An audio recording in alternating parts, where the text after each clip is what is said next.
Chica Aruani, ahí está. Bien, bueno, entonces, no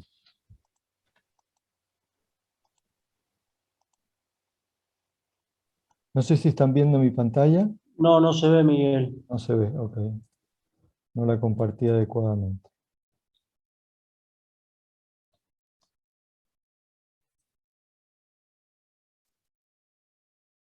Pero abrimos el archivo primero. Siempre pasa eso.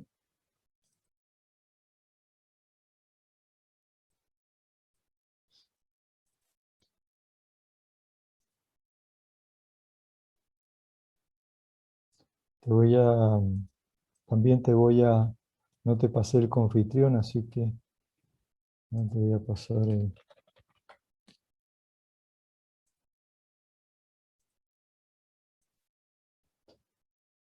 Bueno, vamos a compartir pantalla y hoy día, ahí sí seguramente que están viendo mi Sí, ahí pantalla, sí, ¿no? profe. Un Bien, PowerPoint que hice que más. exactamente. Bien, entonces el tema de hoy día es fundamentalmente ver los esfuerzos o los elementos que habitualmente están solicitados a compresión. Y dentro de esto vamos a ver dos temas en particular. Cuando solamente existen esfuerzos normales, ¿eh? Y vamos, que no existe momento flector, o sea, solamente esfuerzos normales, y cuando el elemento que está solicitado a compresión, digamos, es muy esbelto. ¿Qué quiere decir esbelto? Esbelto quiere decir que tiene una sección muy pequeña comparado con su longitud. Y después vamos a ver la segunda parte de manera muy conceptual, por ahora. Estos temas, por supuesto, que no entran en las evaluaciones, entrarán en el examen final. Vamos a ver qué pasa cuando el esfuerzo normal además lo combinan con momentos flectores. Es decir, que no solamente el elemento está solicitado a una compresión, sino también a una flexión. Así que esos serían los dos temas que vamos a ver hoy día. Este tipo de solicitaciones o de esfuerzos internos habitualmente son mucho más notorios en columnas, ¿no? Evidentemente, si ustedes tuvieran un pórtico como el que está aquí en la figura, en la parte inferior, el elemento columna frente a una carga cualquiera, cualquiera fuera la carga, ¿de acuerdo? Está sujeto a esfuerzos de compresión. ¿Mm? Estos esfuerzos de compresión eh, hacen de que en algunos casos el esfuerzo que antes en principio pensábamos de que viajaba de manera recta por la columna, lo hace quizás de manera deformada e introduce lo que se llama efectos de segundo orden.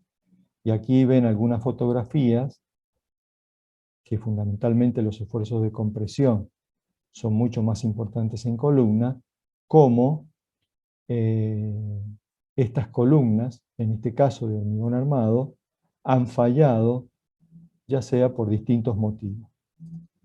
Pero evidentemente las columnas son los elementos que tienen esfuerzos de compresión más elevados. En este caso se muestran de hormigón armado, aunque nosotros no vamos a trabajar con la teoría del hormigón armado, sino que vamos a trabajar con secciones homogéneas como es madera, acero, etc. Este esfuerzo es un esfuerzo que está también, yo les diría, muy frecuente dentro de la ingeniería civil, o sea, el elemento columna, donde, por ejemplo, las distintas vigas que llegan al elemento columna transfieren su acción, ¿no es cierto?, de las cargas que le transfieren la viga como esfuerzo axial en la columna. Aquí entonces ustedes pueden ver en esta fotografía cómo las vigas le transfieren estas acciones a los en distintos niveles a la columna.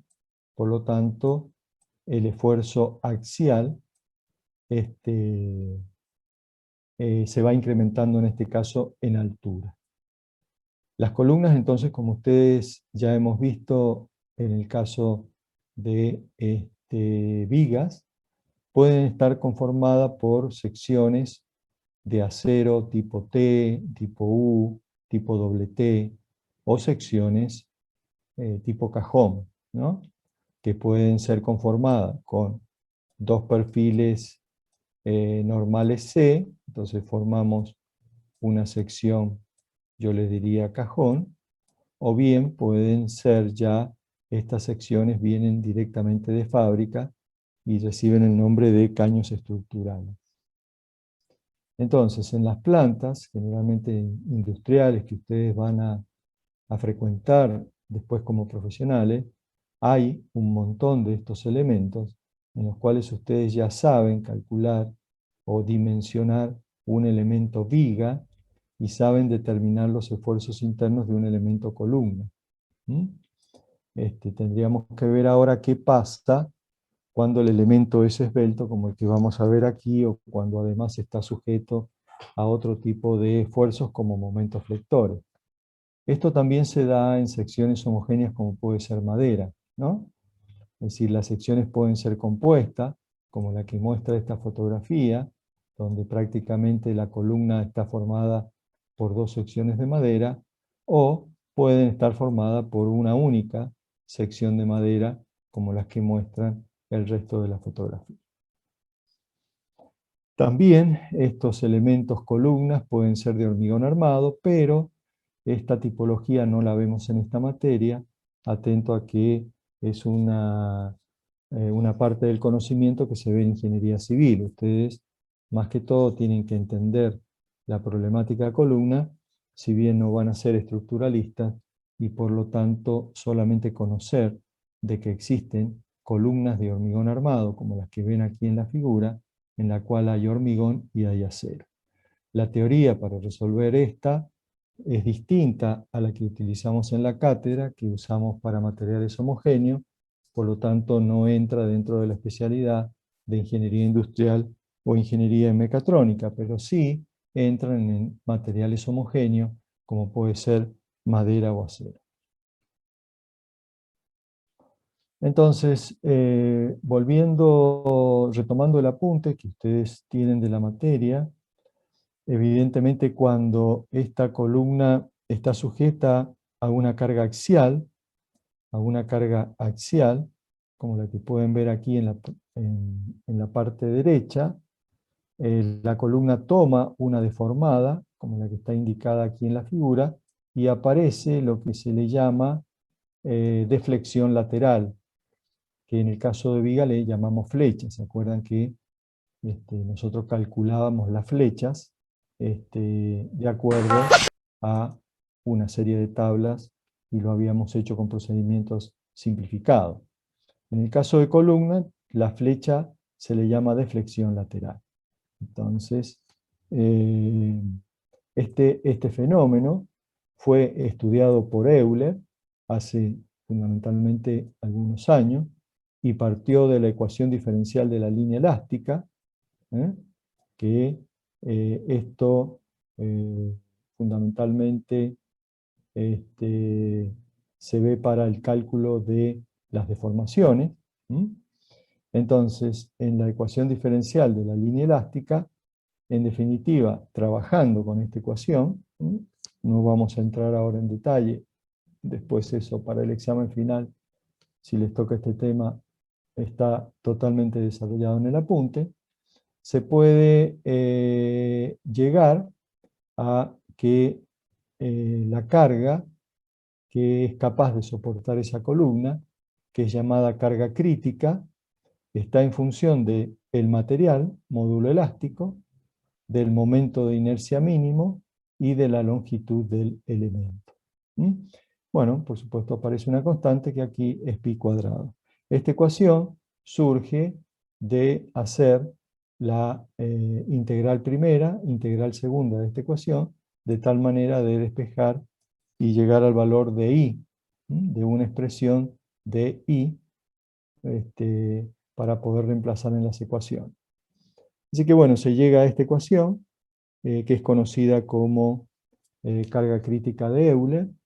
Y fíjense entonces que la carga crítica de Euler está dada en función, repito, del momento de inercia mínimo de la sección, es decir, que si la columna está conformada por un perfil, por ejemplo, doble T, como el que yo estoy dibujando aquí en la figura, este perfil doble T tiene un momento de inercia referido al eje X, ¿eh? y un momento de inercia referido al eje Y. Entonces aquí, en este valor, entra el momento de inercia mínimo, ya sea el referido al eje X o el referido al eje Y. Las longitudes que están en la parte del denominador se les llama fundamentalmente longitudes de deformación no impedida, y eso depende fundamentalmente de la condición de vínculo que tenga la columna. Por ejemplo, si la columna está articulada en el extremo superior y en el extremo inferior, la deformada es la que estudió Euler, es una deformada que tiene una forma de seno o de coseno. Entonces la longitud efectiva, llamémosle de deformación, es igual a la longitud del elemento. Ahora, si yo le cambio la condición de vínculo, por ejemplo, pongo un vínculo de primera especie en la parte superior y un empotramiento, un vínculo de tercera especie en la parte inferior, la deformada cambia y tiene esta forma, ¿no? Entonces, la longitud que se considera efectiva de deformada del elemento estructural es 0,707 de H. Y bueno, esto va cambiando, por ejemplo, para el caso de doble empotramiento, ¿eh? La deformada tiene esta forma, la longitud efectiva es L sobre 2. Y para el caso de que la columna tuviese, fíjense que en todos los casos, salvo este, ¿no es cierto? Para este caso, en todos los casos los dos extremos están vinculados, salvo este caso, que hay un extremo libre, ¿no? Al estar un extremo libre, el punto de inflexión se vuelve a repetir a 2 veces la longitud. Entonces, en este caso, la longitud, llamémosle efectiva de deformada, es fundamentalmente igual a 2 veces h. Esto es importante entonces, conocer la deformada del elemento columna en función de la condición de vínculo. En función, digo entonces, de la condición de vínculo, ¿ok? En función de la condición de vínculo, es el tipo de deformada que va a tomar la columna.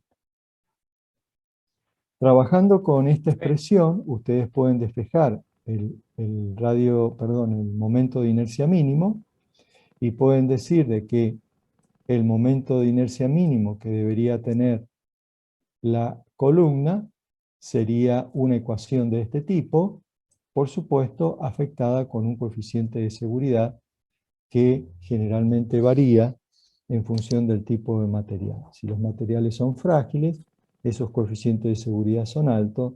Si los materiales son dúctiles, los coeficientes de seguridad son más bajos. En el caso nosotros de acero, nos vamos a manejar con coeficiente de seguridad del orden de 1,4, 1,5, 1,6. En el caso de secciones de madera, quizás ese coeficiente de seguridad sea un poquito mayor, y ese coeficiente de seguridad generalmente lo definen los reglamentos. No obstante, en los problemas que nosotros vamos a resolver, ese factor S se lo vamos a dar nosotros. Ahora entonces, si uno tomara la expresión de Euler tal cual fue definida haciendo la integración de la derivada segunda, se puede ver de que esta ecuación a lo largo del tiempo presenta algunos inconvenientes. Fíjense, la capacidad que tiene el elemento columna a una carga axial depende del momento de inercia, pero no del área.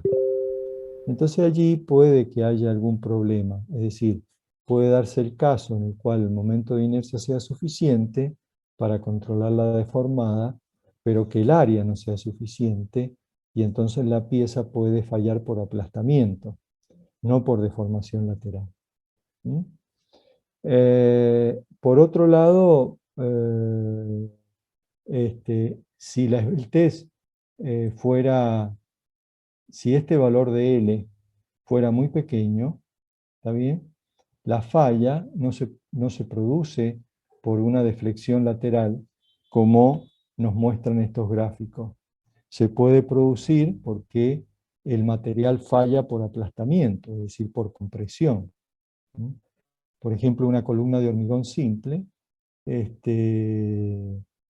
podría tener una resistencia a compresión simple muy baja y podría la pieza fallar por aplastamiento. Entonces esta ecuación tampoco detecta ese fenómeno. Y el tercer fenómeno que tiene este problema, esta ecuación, es de que considera un módulo de elasticidad que es constante, ¿no? Entonces se demuestra que el módulo de elasticidad es variable. De hecho, cuando ustedes vieron en ciencia de los materiales, ¿no es cierto? Ustedes podían ver de que la deformación era una deformación de este tipo. Entonces, de que el módulo sea constante es cierto hasta un cierto rango elástico, pero cuando entra en una deformación inelástica, el módulo no es constante. Bien, estos tres problemas hicieron de que la ecuación de Euler a lo largo de la historia tuviera algunos problemas y se utilizara con ciertas limitaciones. Una de las limitaciones por el cual implica, si ustedes trabajan con la expresión de Euler y despejan la tensión en función de la esbeltez, se puede demostrar de que tiene una variación de este tipo, ¿no es cierto? Pero, evidentemente, para esbelteces muy bajas, el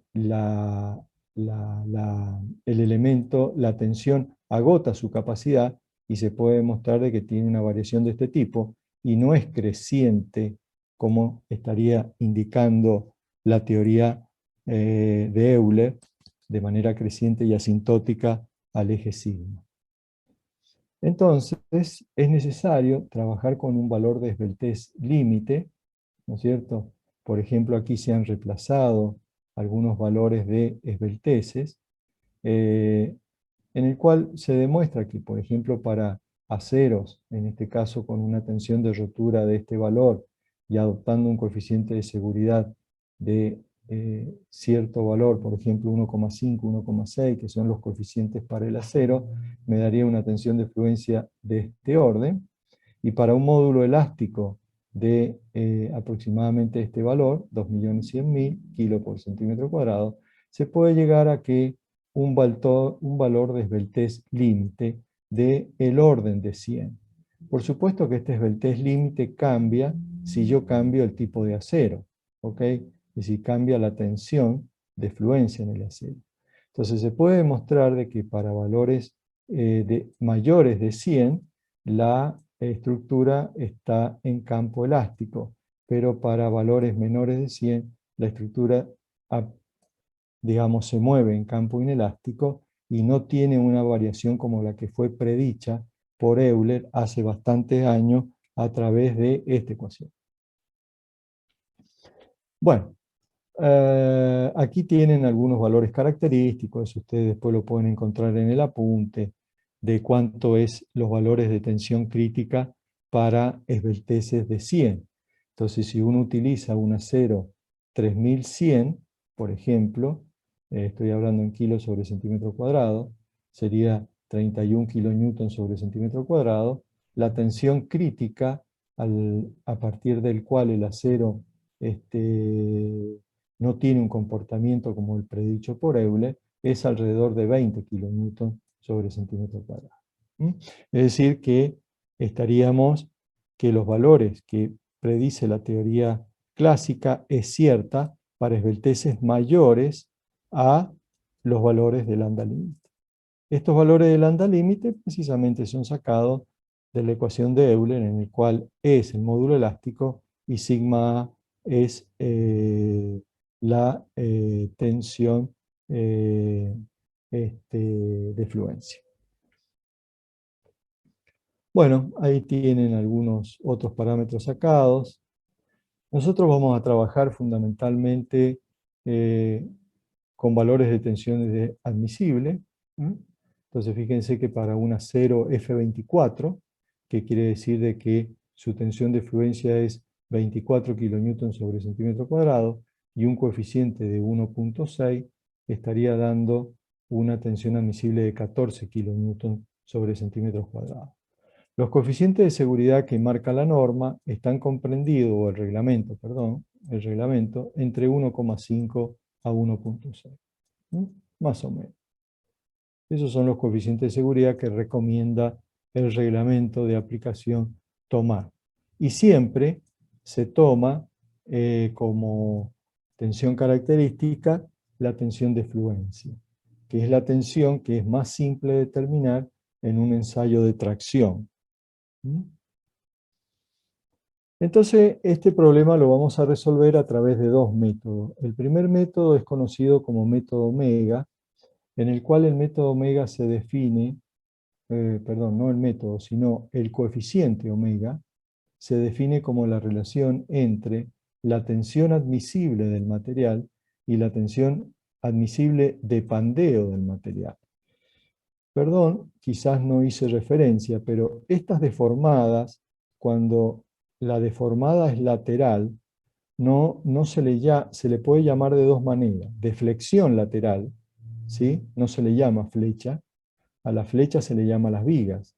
Cuando las columnas tienen una deformación lateral, se le puede llamar deflexión lateral o fenómeno de pandeo. Esto que está acá, por ejemplo, para esta condición de vínculo, es conocido como el fenómeno de pandeo. Es decir, en términos burdos, la pieza se pandea, ¿no es cierto?, hacia uno de los laterales. ¿Y hacia sobre qué lateral se va a pandear? Se va a producir hacia donde el momento de inercia sea menor.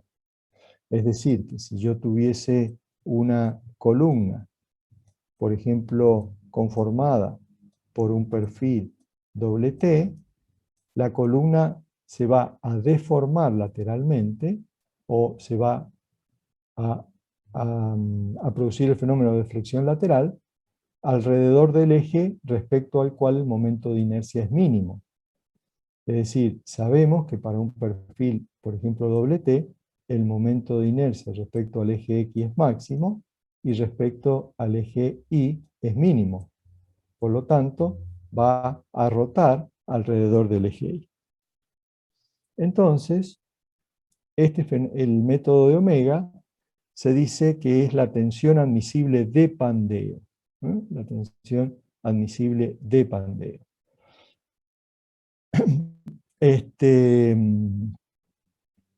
Los valores de omega están en función o están tabulados en función de la esbeltez del elemento, que ya vamos a ver cómo definimos la esbeltez del elemento.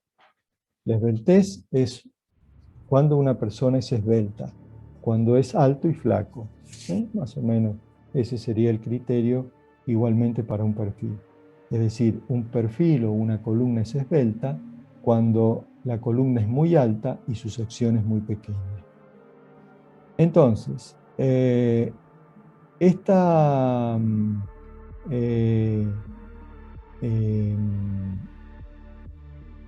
el caso de que tengamos una columna entonces solicitada a una carga P, dividida el área, yo lo tengo que comparar como la tensión admisible de pandeo. ¿De acuerdo? Si nosotros multiplicamos ambos miembros por el coeficiente omega, van a llegar a esta expresión, ¿no es cierto?, que es una expresión que utilizamos cuando empleamos el método omega. Entonces, fíjense, el P por omega sobre el área es el sigma de pandeo admisible por omega, pero el sigma de pandeo admisible por omega es la tensión admisible. ¿Sí? Entonces, directamente la ecuación que queda es que la carga P multiplicada por el coeficiente omega dividido el área, ¿está bien?, tiene que ser menor o igual que la tensión admisible, que es la última expresión que aparece aquí en esta transparencia. Entonces, cuando el elemento está traccionado, no hay problema. Yo puedo utilizar la expresión P sobre el área menor o igual que la tensión admisible. Pero si el elemento tiene esfuerzo de compresión, aparece entonces el coeficiente omega. Este coeficiente omega, como vamos a ver enseguida, están tabulados en función de la esbeltez de la pieza. ¿Sí? Y la esbeltez de la pieza, ya vamos a ver que la vamos a definir como la longitud de pandeo o la longitud deformada dividido el radio de giro mínimo.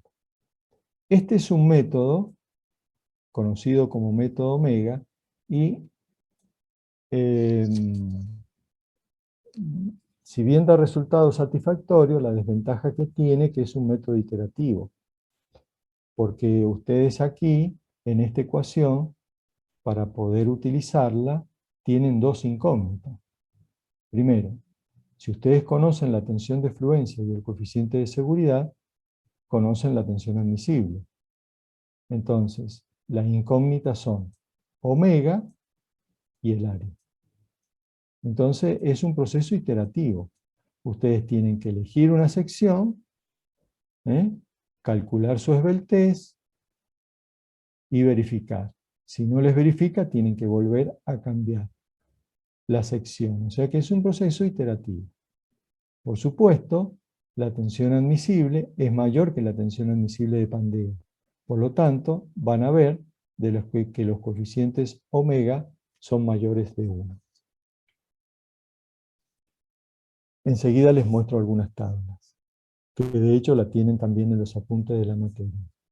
El segundo método es conocido como el método de Dohnke, donde obtenemos el mismo resultado que el método anterior, pero la ventaja que tiene el método de Dohnke es que es un método que no es iterativo. Si ustedes lo desarrollan, el método los conduce prácticamente a la solución. Entonces, se basa en una propiedad que tienen las secciones. Si ustedes, por ejemplo, tomen una sección de las tablas que le hemos dado y calculan esta relación, el área sobre el radio de giro mínimo, es aproximadamente constante. Es decir, si ustedes se van a la tabla, por ejemplo, del perfil IPN, perfil normal IPN, y calculan esta constante para un perfil 100, para un perfil 120, para un perfil 200, ¿ok? Lo pueden hacer. Van a ver de que aproximadamente les va a dar siempre el mismo valor de K. Es decir, que el área dividido el radio de giro mínimo, el radio de giro, acuérdense que es respecto al eje X, respecto al eje Y, este es aproximadamente, yo acá le pondría aproximadamente igual a una constante.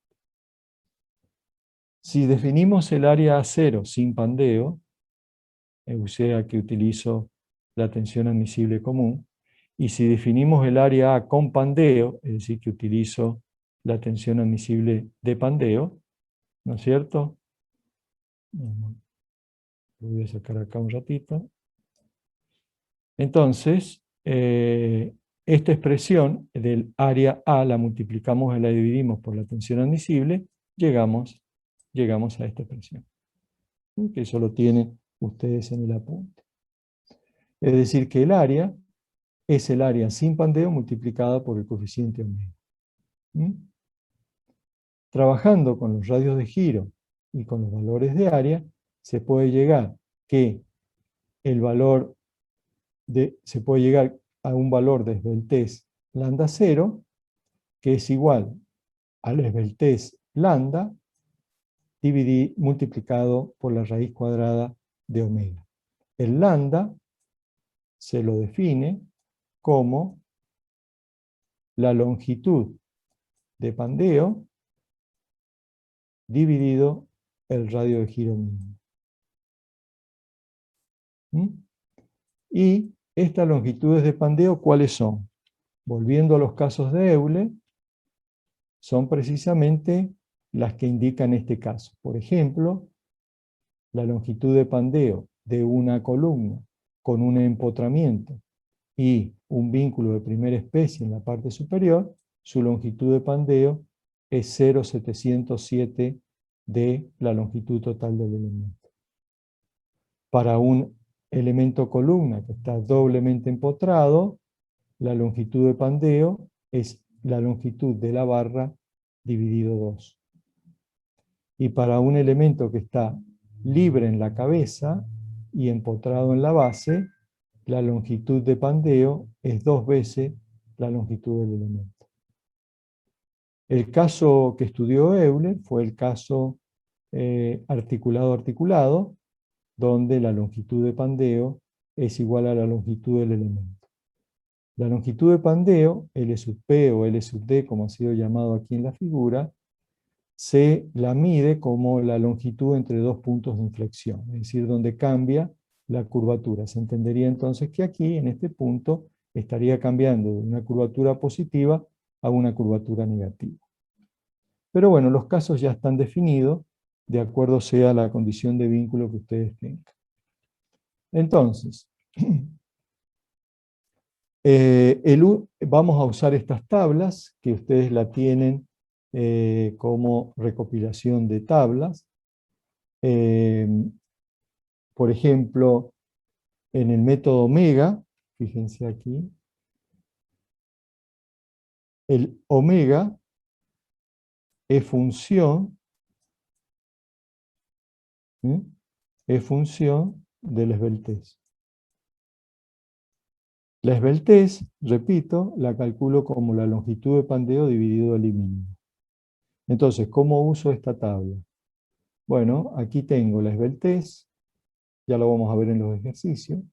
Por ejemplo, si la esbeltez me dio 68, aquí tengo lambda, 60, y 8 lo tengo aquí, o sea que el coeficiente omega es 1.6.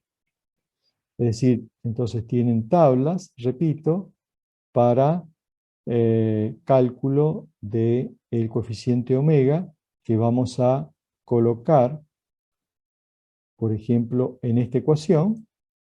¿Cuál es el omega que tenemos que poner allí para poder verificar nuestra sección? Repito, en el caso del método omega, entonces, ya vamos a ver cómo lo calculamos. Si el omega hubiera dado 68, 60, 1, 2, 3, 4, miran en la parte superior, 8, leen aquí, bajan por ahí, y bajan ahí. Entonces, en la intersección de la fila con la columna, tienen el coeficiente omega. En la fila inferior, vamos a trabajar con el método de Donkey. El método de Donkey puede darle, por ejemplo, un valor, no sé, por dar 140, lo estoy diciendo de memoria, entonces vengo y busco el próximo más cercano a 140, ahí está, 140.9, me da un omega 0 de 2,11. Entonces ya vamos a ver cómo utilizamos este 2,11 en el método de Donkey. Cualquiera de los dos métodos los debería conducir a igual resultado. O sea que ustedes pueden utilizar cualquiera de los dos procedimientos. Por supuesto que uno es iterativo y el otro es, no es iterativo, los conduce a la solución del problema.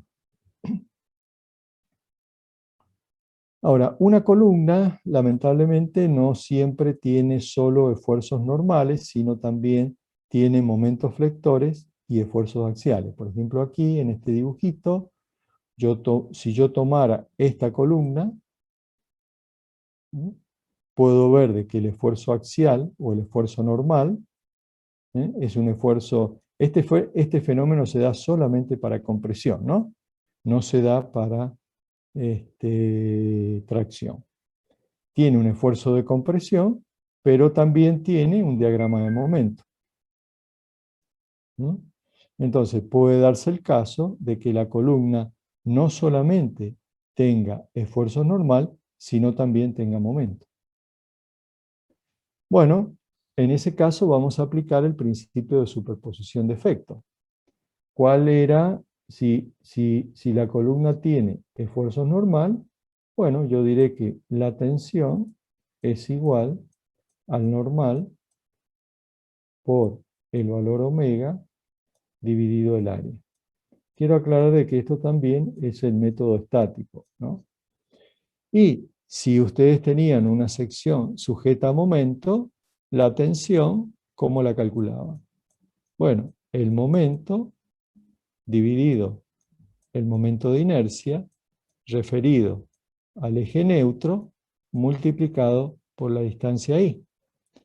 Entonces, si yo tengo un esfuerzo normal, como el que está indicado aquí en la figura, y además tengo un momento, como el que está indicado aquí en la figura, me bastará con sumar, hacer el principio de superposición de efectos, y voy a sumar estos dos valores.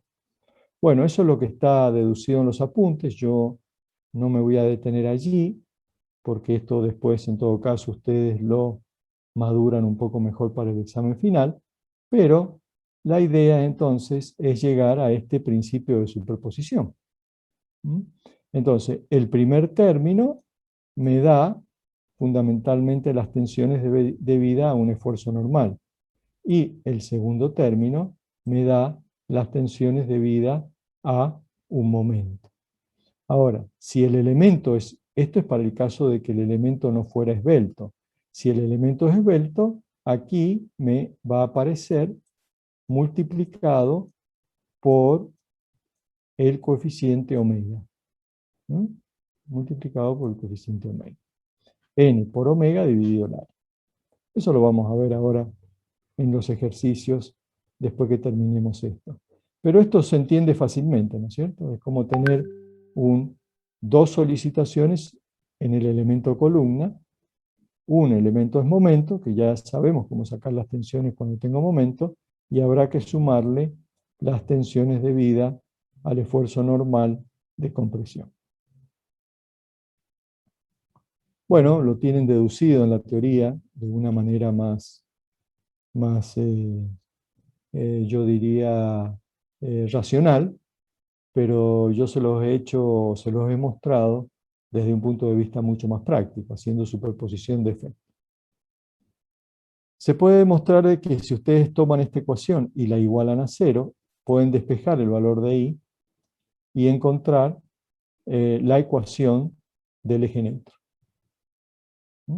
Entonces, fíjense, la ecuación del eje neutro es menos el radio de giro mínimo al cuadrado, ¿no?, dividido, aquí hay yo diría, un error de tipeo, no es L, sino esto es la excentricidad.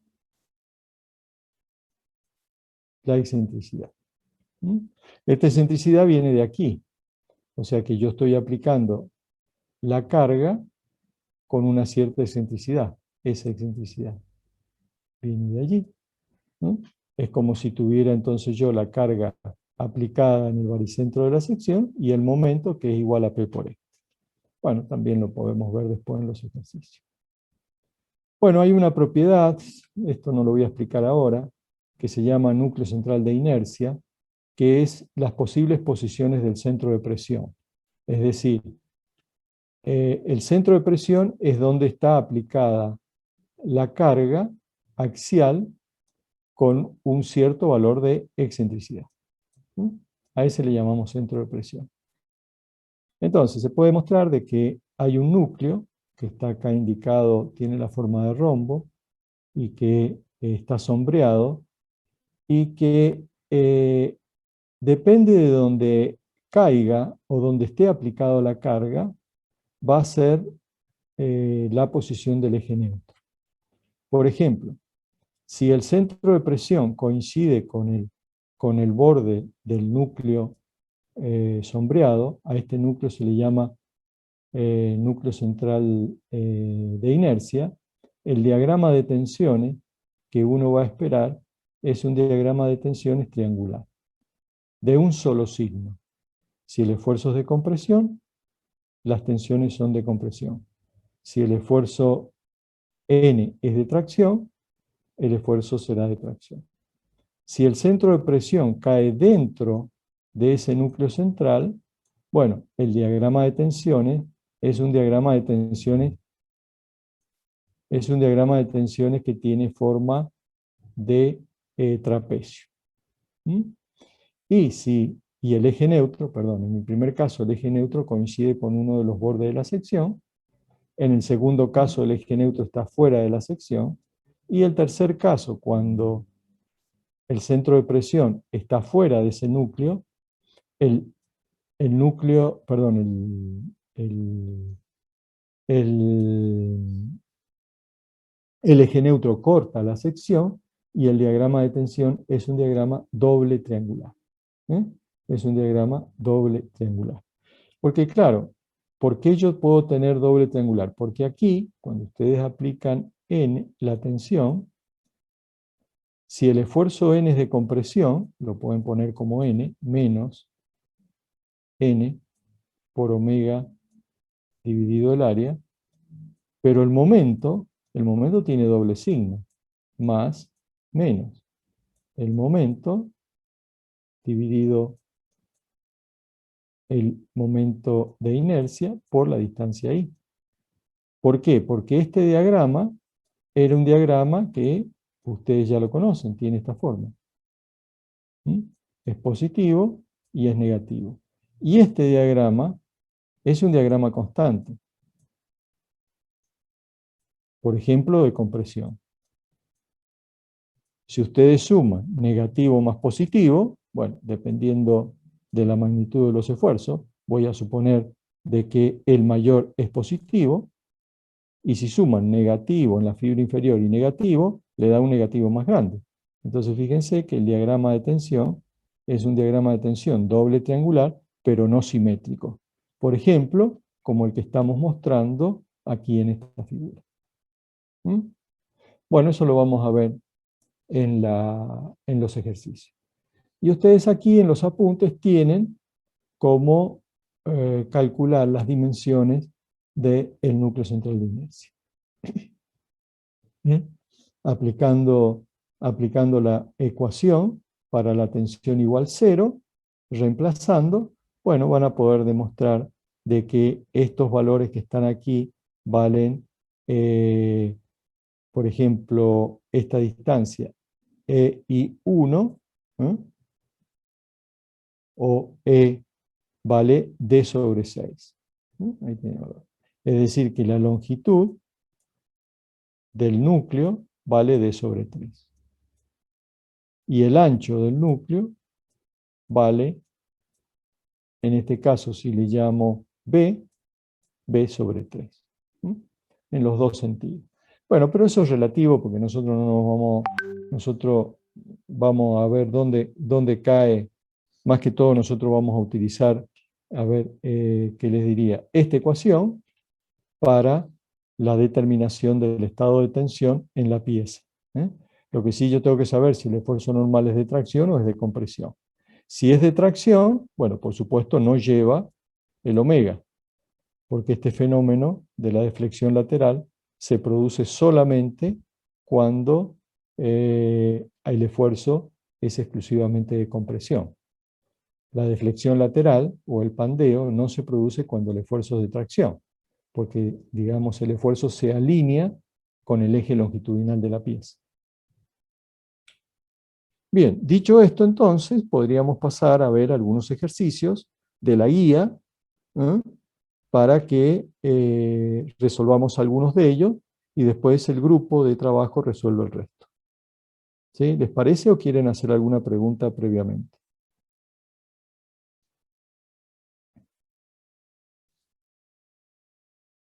¿No? Bueno, Me ok. parece bien, profe. Vamos entonces a ver, voy a dejar de compartir pantalla y vamos a abrir entonces algunos ejercicios previamente de la guía.